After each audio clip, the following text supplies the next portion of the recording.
Salut à tous, bienvenue chez ST Militaria. Aujourd'hui on fait une petite vidéo sympathique sur une arme qui est vraiment très rare, le Walther WA2000. Donc profitez-en bien car je crois qu'il n'y a qu'une seule autre vidéo de démontage et remontage de cette arme sur YouTube. Enfin j'en ai trouvé qu'une autre. Et en plus ce n'est pas tout à fait le même modèle. Celui-ci c'est une arme que nous avons vendue il y a peu. Elle porte le numéro 1002, donc c'est une qui fait partie des tout premiers modèles. Alors, ce qu'il faut savoir sur le Walther WA2000, c'est que c'est un fusil de précision qui a été développé par la société Karl Walther dans les années 70. L'usage de cette arme était initialement destiné aux forces de police allemandes. Par sa conception bullpup, qui était encore relativement rare à l'époque, le VA2000 présentait un coût de production vraiment très élevé, même déjà à l'époque. Ce qui explique qu'il n'y en a que très peu qui en ont été produits.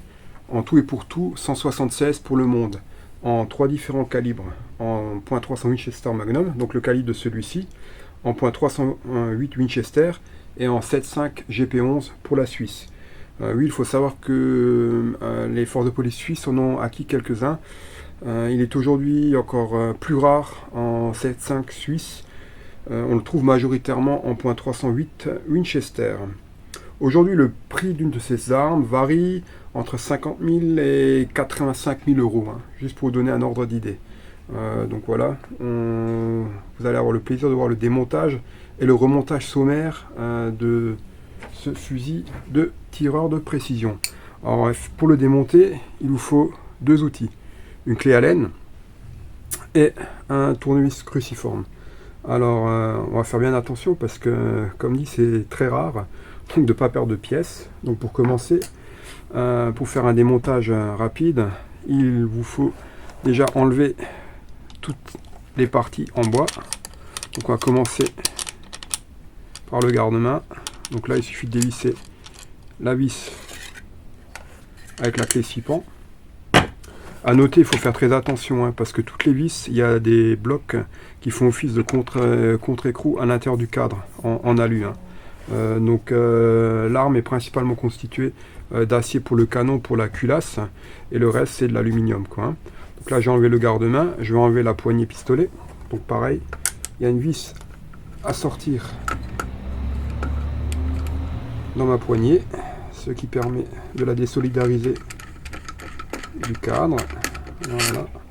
Donc en fait il y a trois vis. Donc, la deuxième est là à l'arrière.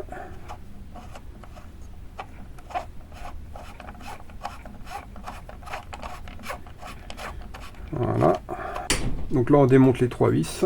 Donc là on termine par la dernière qui va maintenir la crosse. Voilà. Donc 1, 2 et 3. Donc là, voilà. On retire la poignée pistolet en évitant de perdre les vis. Voilà. Donc là également on va retirer l'arrière de la crosse.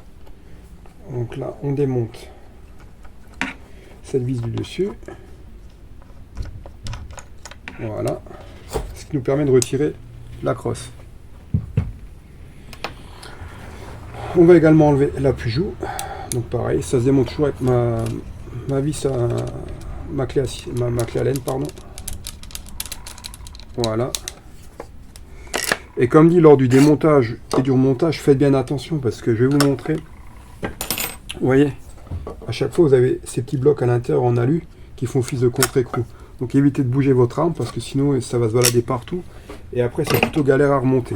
Donc là, pour pouvoir accéder à l'intérieur du mécanisme et puis à la culasse, il faut démonter cette planche là et cette partie là. Donc là, pour pouvoir démonter, il faut sortir le bouton là. Donc il est simplement maintenu avec une goupille. Donc voilà. Et là après, il faut enlever les 5 vis que vous voyez ici. Donc on démonte. Alors comme dit, faites attention, ces vis, elles sont à chaque fois munies d'une rondelle qui permet de bloquer la vis. Genre de rondelle frein. Je vais vous montrer. Vous voyez? Voilà. Donc chaque vis a sa petite rondelle qui permet de freiner et de la laisser en place. et qui évite de serrer la vis trop fort dans le boîtier. Voilà, donc là j'ai dévissé mes 5 vis, je peux retirer ma première plaquette. Ok, donc là on a accès donc au canon. Ici vous voyez le système d'emprunt des gaz. Donc en fait il y a la frette des gaz, et au niveau de cette frette des gaz il y a un petit puits, et donc le mécanisme là c'est ce qui collecte les gaz et qui va renvoyer un long piston qui est ici, qui est juste derrière ce mécanisme là, qui va renvoyer ce piston vers l'arrière pour pouvoir faire fonctionner la culasse. Donc ici après on peut démonter cette petite plaquette qui est l'arrêtoir de culasse. Donc là il faut faire très attention parce qu'il y a des petites goupilles qui la maintiennent en place. Voilà, donc là on ne perd pas, parce que si vous les perdez, bonne chance. Et ensuite pour pouvoir sortir la culasse, il faut démonter la plaquette là. Donc voilà.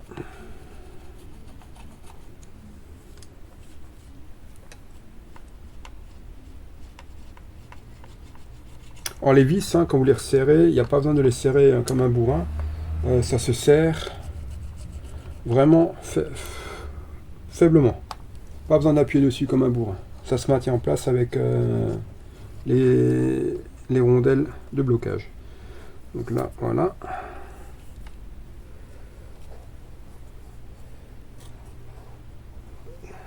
Donc en fait, voilà, on enlève mes vis, on prend, fais bien attention à ne pas perdre les rondelles.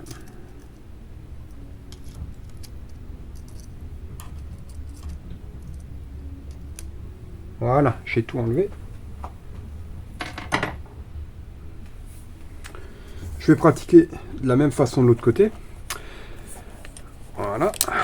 Alors à noter, pour pas être embêté, on va également virer le bipied. Parce que celui-là, sinon, il va vous embêter, parce qu'il va falloir retourner l'arme de nombreuses fois. Donc là, on enlève le bipied. Il est simplement fixé sur le cadre du haut, avec une vis. Le bipied, à noter qu'il est vraiment très solide. Comme je vous disais, faites bien attention quand vous manipulez l'arme, de ne pas trop la bouger, sinon vous allez perdre vos blocs, et c'est un peu chiant pour la remise en place. Donc après, on commence par le démontage de l'autre côté.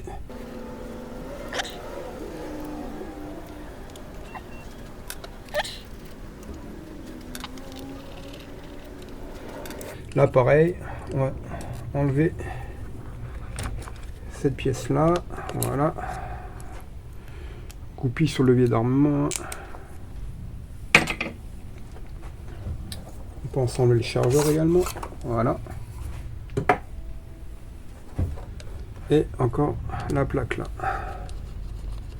A noter que l'arme elle est totalement ambidextre, hein. La pièce d'arrêtoir de culasse, vous pouvez la monter d'un côté ou de l'autre, hein. Donc que vous soyez gaucher ou droitier, il n'y a pas de problème avec cette arme.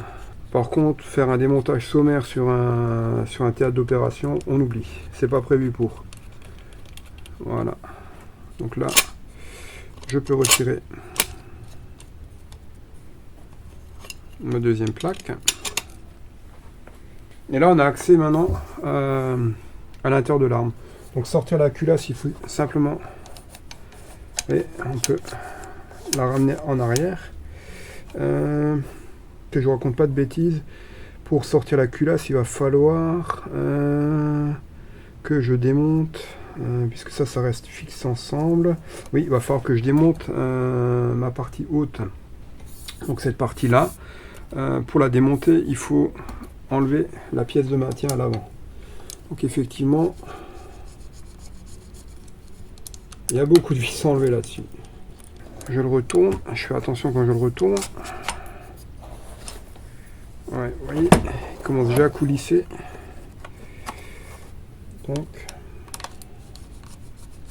voilà. Donc là, je peux enlever ma partie en bas. Voilà. Vous voyez, ça c'est la partie basse de l'arme, avec tout le mécanisme de détente. Ok. En dessous, on a cette pièce qui est maintenue par le levier d'armement. Il faut faire bien attention parce que des deux côtés, il y a ces deux pièces métalliques qui vont permettre de faire fonctionner le système de culasse. Ok, donc ça on enlève. Faire attention à la petite plaque amortisseur qui est fixée sous ce boîtier, donc le boîtier d'emprunt des gaz. Et là ensuite il suffit de ramener, voilà, donc là vous voyez, la plaque s'enlève. Donc à pas perdre mes petites goupilles, hein.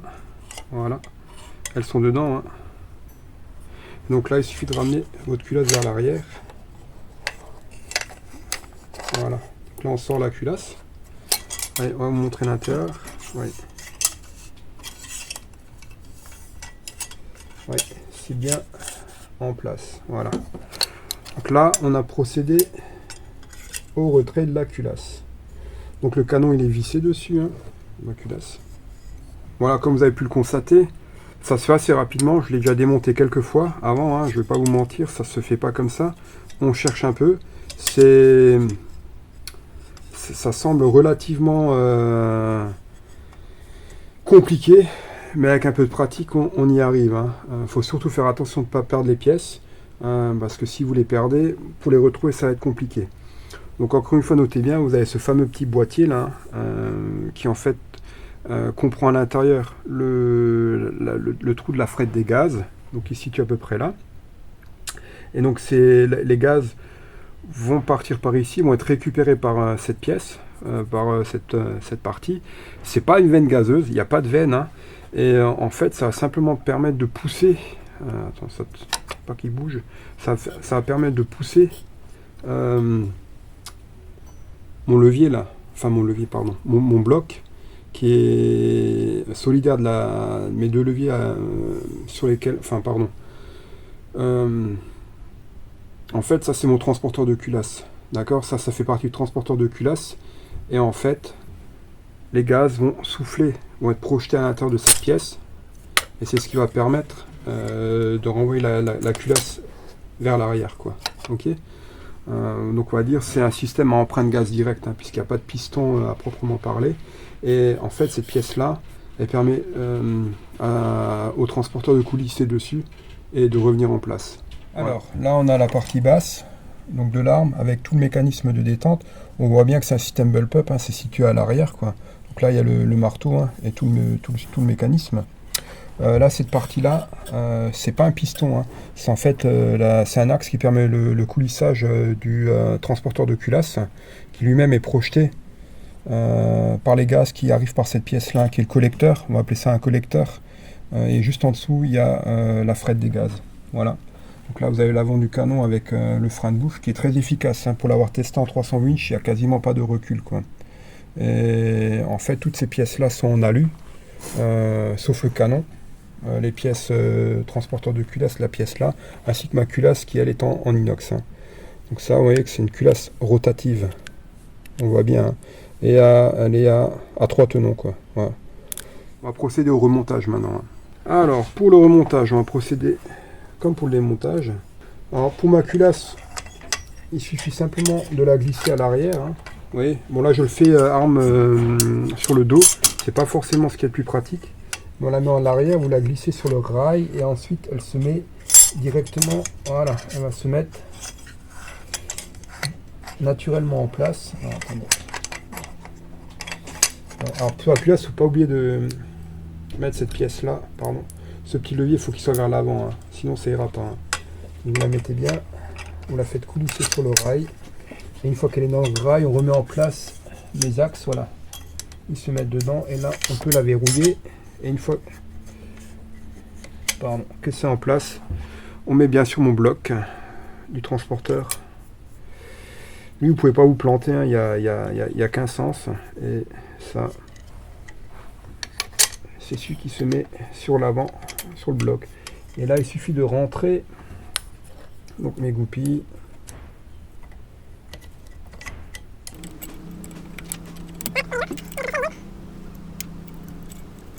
Par contre, quand vous mettez en place vos goupilles, faites bien attention à ce que vos trous soient vers le haut pour après mettre les pièces pour le levier d'armure.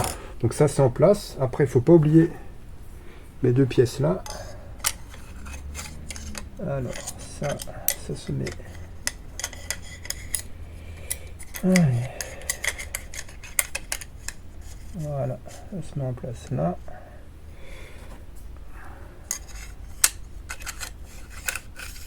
Voilà, ça c'est bien en place. Après, on va faire la partie la plus compliquée, c'est remettre en place la partie basse de l'arme. Alors, il faut pas oublier de remettre le petit amortisseur en place. Donc là, on est arrivé au remontage du lower sur la partie haute, donc sur le upper. Ce que je vous invite à faire, c'est de bloquer vos deux petites goupilles qui tiennent mon transporteur de culasse, en fait, qui tiennent le levier d'armement sur le transporteur de culasse, parce que sinon vous allez être embêté et à chaque fois les pièces vont sortir. Donc vous prenez simplement un trombone comme j'ai fait ici, ça va bloquer, ça va permettre de laisser les deux goupilles en place. Faites très attention aux deux petits éléments métalliques là qui tombent sans cesse, que ce soit bien en place. Donc toute ma partie mobile est ramenée vers l'avant. Là vous prenez ma partie basse. Donc là on a mon ressort qui est sur mon piston fixe. Faites bien attention que vous le rentrez de ne pas tordre le ressort, hein. C'est ce qui arrive généralement sur ce genre de configuration. A noter également, lorsque j'ai démonté, je vous l'ai peut-être pas montré plus tôt, tous mes petits blocs mobiles, je les ai bloqués avec les vis, hein, parce que si vous ne le faites pas, les blocs ils vont se balader n'importe où et ça va vraiment être galère à remonter. Donc, voilà. Donc là on fait bien attention que mon marteau il est alarmé et on procède, alors arme sur le dos pour éviter justement la chute des deux parties mobiles, à bien penser au petit cylindre bloc qui se positionne juste sous la pièce qui fait office de récupérateur des gaz. Voilà, et là maintenant on va commencer par rentrer en inclinant légèrement. Voilà, vous voyez, je rentre, je mets mon ressort à l'intérieur. Voilà. Ah, attends. Voilà. Mon ressort coulisse à l'intérieur. Voilà, vous voyez. Et c'est en place. Alors ça se fait assez facilement, hein. Surtout ne forcez pas, hein, parce que tout est en alu. Donc c'est relativement fragile. Et une fois que cette partie basse est en place, on va commencer à la revisser. Alors, pour revisser, faites bien attention à toujours mettre en place vos vis avec les contre-écrous, on appelle ça, je pense. Ouais, non, c'est pas des contre-écrous, c'est mes rondelles, pardon, mes rondelles de blocage qui vont permettre de freiner la vis et de ne pas forcer le pas de vis. Voilà, je visse sans forcer, hein. Alors, j'ai pas les coupes de serrage. Il serait intéressant de connaître les coupes de serrage si vraiment on veut le faire dans les règles de l'art. Moi, je visse sans forcer. Voilà. Donc, je fais bien attention à toujours avoir mes rondelles de serrage en place. Oups là. Et surtout ne forcez pas, hein. Si jamais ça ne va pas, vous y allez doucement. Voilà. Donc là je vais faire l'autre côté. Je pense que le coût de production de l'arme, comme il est indiqué sur Wikipédia, était déjà très élevé à l'époque, et je pense qu'une partie de ces coûts est due à la multitude de pièces, de vis, qui constituent l'ensemble de cette arme, et ce qui fait que, déjà d'une, ça doit être assez compliqué à produire, et de deux, il y a énormément de pièces mobiles. Donc merci pour les armées régimentaires, ils ont bien dû s'amuser, et maudire quelquefois Karl Walter. Voilà, donc là on a tout revissé. Et là on va pouvoir continuer à mettre en place les dernières parties de l'arme. Alors on continue notre montage. Pour remonter mon arrêtoir de culasse, ce qui est important, il va vous falloir le chargeur. Le chargeur, où est-ce que je l'ai mis ici, pour pouvoir bloquer ma culasse en arrière.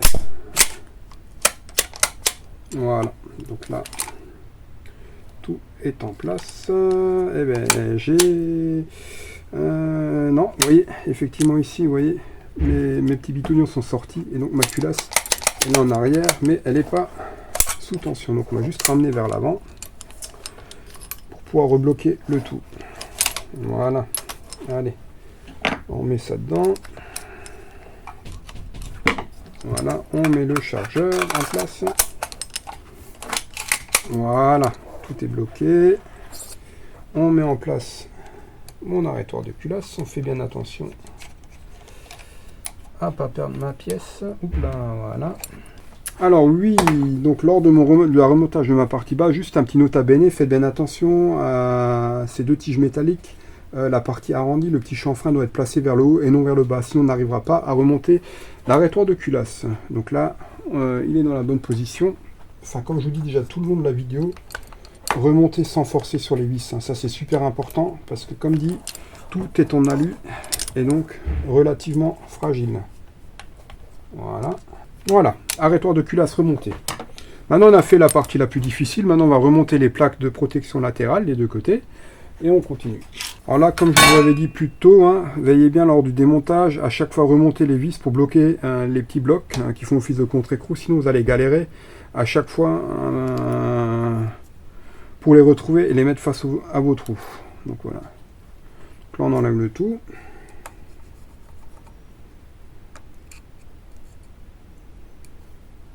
Faites quand même attention lorsque vous démontez cette arme. Je vous rappelle qu'elle coûte extrêmement cher.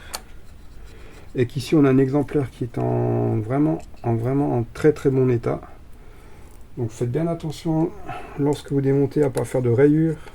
Si un jour vous avez la chance d'approcher un Walther WA 2000, ce qui à mon avis ne m'arrivera plus avant longtemps. Allez, je mets en place ma première plaque. Là c'est pareil, hein. Vous serrez sans forcer.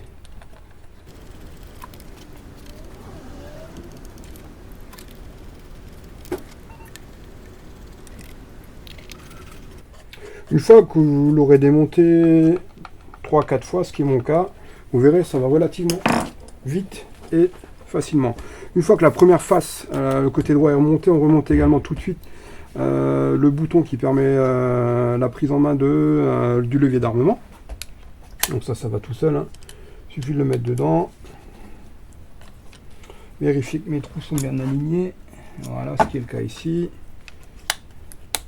Voilà. Donc le premier bouton est en place. On va également remonter les deux pièces qui permettent de maintenir partie avant et partie basse, enfin lower et upper et lower ensemble. Ouais, la mécanique elle est somme toute assez rudimentaire, hein. Vous noterez également que l'arme elle est parfaitement ambidextre, hein. Le levier d'armement il est des deux côtés, la fenêtre d'éjection elle est des deux côtés, et l'emplacement pour l'arrêtoir de culasse il est également des deux côtés, ce qui est plutôt bien pensé.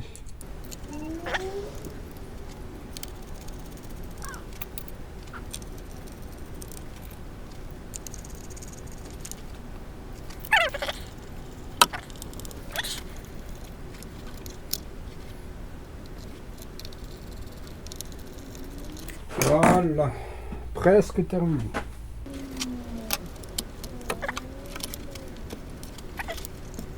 Voilà, mes deux boules de levier d'armement sont en place. On a remonté tout ce qui était mécanique. Maintenant, on va passer aux garnitures. Par le garde-main. Donc, on met bien mon arme sur le dos. N'oubliez pas toujours que vous avez un bloc mobile. Donc ça, c'est un peu là. C'est un peu galère, hein, ces blocs mobiles. Voilà, ça c'est en place. Je prends ma clé à 6 pans et c'est pareil, je ne serre pas outre mesure, ça ne sert à rien et ça risque d'abîmer le filetage dans mon contre-écrou. Voilà. Une fois que ça c'est fait, on passe à la partie arrière. Donc là, donc ma crosse. Pareil, toujours ma clé à 6 pans.